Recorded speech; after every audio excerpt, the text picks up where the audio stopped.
S Jaishankar Bharat के वो विदेश मंत्री जो भारत का पक्ष बिना किसी संकोच या दबाव के बाकी देशों के सामने रखने के लिए जाने जाते हैं।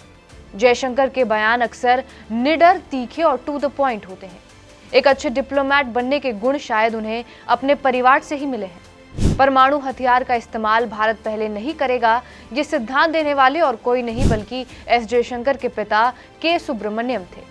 एस जयशंकर 2019 में भारत के विदेश मंत्री बने थे, जिसके बाद उन्हें फिर से मोदी कैबिनेट 3.0 में विदेश मंत्री की जिम्मेदारी सौंप दी गई है। तो चलिए आज हम एस जयशंकर के विदेश मंत्री बनने के सफर को भी जान लेते हैं।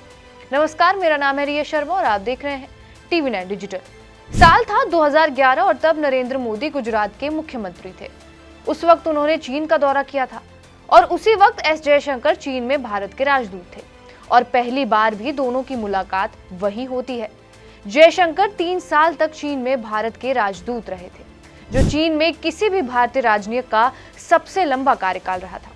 इसके बाद उनकी दूसरी मुलाकात नरेंद्र मोदी से तब होती है जब वो भारत के प्रधानमंत्री बन गए थे और अमेरिका दौरे पर गए थे, और तब जयशंकर ही भारत में अमेरिका के राजदूत थे। पीएम मोदी के दौरे की प्लानिंग की सारी जिम्मेदारी एस जयशंकर के कंधों पर ही थी। एस जयशंकर की इस तैयारी से पीएम मोदी बहुत ज्यादा प्रभावित हुए थे। न्यूयॉर्क के मेडिसन स्क्वायर में हजारों भारतीय अमेरिकी लोगों ने पीएम मोदी का स्वागत किया था और इस दौरे को अगर सफल माना गया है तो इसका श्रेय भी एस जयशंकर को दिया गया है। एक इंटरव्यू में एस जयशंकर ने यह भी बताया था कि जब पीएम नरेंद्र मोदी अमेरिका दौरे पर आए थे तो उन्होंने उन पर एक अलग छाप छोड़ी थी। इसके अलावा एस जयशंकर चीन और रूस जैसे देशों में भारत के राजदूत भी रहे थे, यानी अनुभव तो उन्हें अच्छा खासा था। इसके बाद साल 2015 में 31 जनवरी को एस जयशंकर का अमेरिकी राजदूत के तौर पर कार्यकाल खत्म हो रहा था। उससे पहले ही सुजाता सिंह को हटाकर उन्हें विदेश सचिव बना दिया गया। तब विदेश सचिव के तौर पर सुजाता सिंह का कार्यकाल 7 महीने बचा था। कहा जाता है कि यूपीए की दूसरी सरकार में मनमोहन सिंह भी एस जयशंकर को ही विदेश सचिव बनाना चाहते थे, लेकिन सुजाता सिंह को वरिष्ठता और महिला होने के कारण विदेश सचिव बनाया गया था। जयशंकर मोदी सरकार में विदेश सचिव रहने के बाद मई 2018 में टाटा सन्स प्राइवेट लिमिटेड में ग्लोबल कॉर्पोरेट अफेयर्स के अध्यक्ष बने। 2019 में फिर से जब चुनाव हुए तो बीजेपी की सरकार आई और कैबिनेट की मंत्रियों की लिस्ट भी, लेकिन सुषमा स्वराज इस लिस्ट में नहीं थी और सब यही सोच रहे थे कि आखिर अब किसे विदेश मंत्री बनाया जाएगा।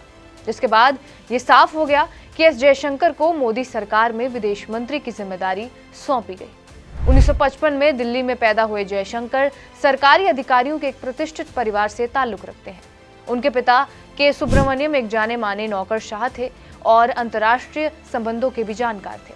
जयशंकर ने अंतर्राष्ट्रीय संबंधों में डॉक्टरेट की डिग्री दिल्ली के मशहूर जवाहरलाल नेहरू यूनिवर्सिटी से ली थी। अब हमने आपको बताया कि कैसे एस जयशंकर की पीएम मोदी से मुलाकातें हुई और जिसके बाद विदेश मंत्रालय तक उनकी राह पहुंच पाई।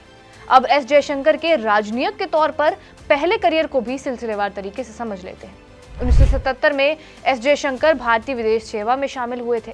1979 से 2000 तक एस जयशंकर भारत के अलग अलग मिशनों के लिए सचिव के तौर पर है। इसमें सोवियत संघ, वॉशिंगटन में सचिव सब शामिल था।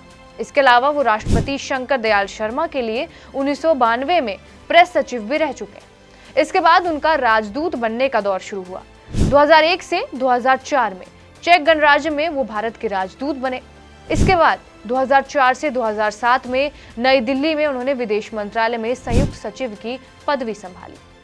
2007 से लेकर 2009 में सिंगापुर में वो भारत के उच्चायुक्त चुने गए, जिसके बाद 2009 से लेकर 2012 में वो चीन में भारत के राजदूत बने और ये चीन में किसी राजदूत का सबसे लंबी सेवा का रिकॉर्ड था। इसके बाद 2013 से लेकर 2015 में वो अमेरिका में भारत के राजदूत रहे। 2015 से लेकर 2018 में भारत के विदेश सचिव के रूप में उन्होंने काम किया और फिर 2019 से लेकर 2024 में नरेंद्र मोदी 2.0 कैबिनेट में वो विदेश मंत्री बने। 2024 में एक बार फिर नरेंद्र मोदी 3.0 सरकार में विदेश मंत्री बने। ये हमने आपको राजनीतिक सफर के बारे में बताया। अब उनकी किताब के बारे में भी बता देते हैं और उनकी विदेश नीति के बारे में भी। सितंबर 2020 में जयशंकर की किताब आई थी द इंडिया वे। इस किताब में कहा गया है कि 3 ऐसी चीजें हैं जिसने भारत की विदेश नीति को गलत तरीके से दिखाया है। सबसे पहला कारण है जो उन्होंने बताया वो है देश का पार्टीशन, किताब से मिली जानकारी के मुताबिक पार्टीशन की वजह से भारत का आकार छोटा हुआ और चीन का दबाव और अहमियत दोनों ही पहले से ज्यादा बढ़ गई। दूसरा ये कि भारत के आर्थिक सुधार में साल 1991 से ही देरी होना शुरू हो गई, जो एक बोझ के तौर पर देश पर पड़ा। इसके अलावा भारत ने परमाणु हथियार चुनने के मामले में भी देरी की और यही 3 कारण रहे जो भारत की विदेश नीति पर गलत प्रभाव डाल गए। अब आपको एस जयशंकर के उन कामों के बारे में भी बता देते हैं जिसने भारत की विदेश नीति और परमाणु सशक्तता को और मजबूत बनाया। सबसे पहले तत्कालीन प्रधानमंत्री मनमोहन सिंह और अमेरिकी राष्ट्रपति जॉर्ज बुश नागरिक परमाणु समझौते यानी कि सिविल न्यूक्लियर समझौते को पूरा करने के लिए इच्छुक थे, लेकिन दोनों देशों के राजनीतिक समीकरण और वैश्विक राय एक जैसी नहीं थी।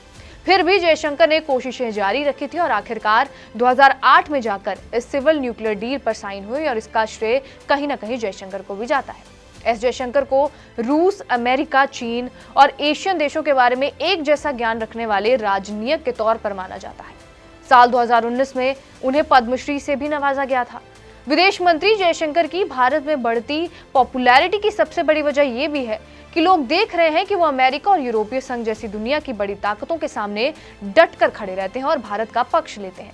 मोदी के मंत्रिमंडल में वो सबसे ज्यादा पसंद किए जाने वाले नेताओं में से एक है। एक इंटरव्यू में एस जयशंकर ने यह भी बताया था कि कैबिनेट मंत्री बनने के प्रस्ताव को लेकर उन्होंने 1 महीने तक सोच विचार किया था, जिसके बाद उन्होंने औपचारिक तरीके से भारतीय जनता पार्टी की सदस्यता ली थी। तब उन्हें 2019 में भी विदेश मंत्री की शपथ दिलाई गई थी। तो एक बड़े अखबार में यह लिखा गया था कि मोदी के संकट मोचन को दिलाई गई मंत्री पद की शपथ। जाहिर तौर से एस जयशंकर ने एक डिप्लोमैट और विदेश मंत्री के तौर पर एक अलग छाप छोड़ी और कहीं ना कहीं वैश्विक स्तर पर भी भारत को सही तरीके से दिखाया है। बहरहाल एस जयशंकर से जुड़े इन किस्सों के बारे में और उनके बारे में जो ये वीडियो बनी है उस पर आपकी क्या प्रतिक्रिया है, हमें कमेंट बॉक्स में जरूर बताएं। बाकी देश और दुनिया की तमाम बड़ी खबरों के लिए बने रहिए हमारे साथ TV9 डिजिटल पर।